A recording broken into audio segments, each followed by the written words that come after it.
BRS నేతలపై MLC Kalvakuntla Kavitha తీవ్ర విమర్శలు చేశారు. బీఆర్ఎస్ బడా నేతల కోసం చిన్న రైతుల్ని బలి చేస్తున్నారని కవిత మండిపడ్డారు. మెదక్ జిల్లా రెడ్డిపల్లిలో హరీష్ రావుకి 400 ఎకరాల ఫామ్ హౌస్ ఉందని రైతులు చెప్తున్నారని, ఆ ఫామ్ హౌస్ కోసం రింగ్ రోడ్ అలైన్మెంట్ మార్చారని కవిత ఆరోపించారు. ఫస్ట్ అలైన్మెంట్ లో గంగుల కమలాకర్ గారి ద్వారా ల్యాండ్ ద్వారా పోతుంది కాబట్టి మార్చిండ్రు. ఇంకొక అలైన్మెంట్ ఈ 400 ఎకరాలు హరీష్ రావు గారిది అని చెప్పబడుతున్నటువంటి ల్యాండ్ పక్కన నుండి వచ్చేటట్టు మార్చిండ్రు. ఇంకొక అలైన్మెంట్ మన నవీన్ రావు గారు అని ఎమ్మెల్సీ ఉంటారు, ఆయనది 18 ఎకరాల ల్యాండ్ ఉంది, ఆ ల్యాండ్ పోకుండా మార్చిర్రు అని చెప్తుంది.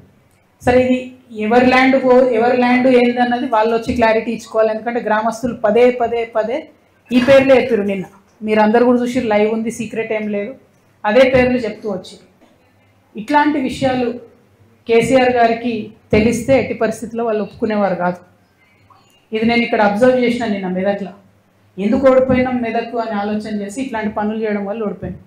కేసీఆర్ గారి కళ్ళకు గంతలు కట్టి ఇట్లాంటి పనులు చేయడం ద్వారా ఓడిపోయాను. సరే, నేను బీఆర్ఎస్లో లేను, కానీ లోపాలు ఏంది అని అనలైజ్ చేసుకోవాలి కాబట్టి చెప్తాను.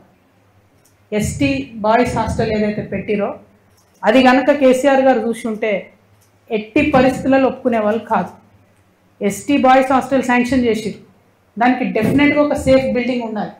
అంటే అప్పుడున్న ఎమ్మెల్యే గారు ఆయన మడగలు ఇచ్చేసాడు. ఎంత అన్యాయం అండి! ఏమని అంటే హరీష్ రావు గారు వారి సతీమణి పాల వ్యాపారంలోకి దిగిండ్రు. టెండర్లు లేకుండా ఎస్సీ ఎస్టీ బీసీ గురుకులాలకు వీళ్ళు పాలు సప్లై చేసుకున్నారు. అది బీసీలకు ఎస్సీలకు ఎస్టీలకు మైనారిటీలకు దక్కాల్సినటువంటి అవకాశాలను వీళ్ళు తీసుకొని వీళ్ళు పాల మీద డబ్బు సంపాదించుకున్నారని చెప్పిండ్రు. కానీ ఆ తర్వాత 4-5 రోజులలో ట్వీట్ గాయం. అంటే ఇంత అవినీతి ప్రస్ఫుటంగా కనబడుతున్నా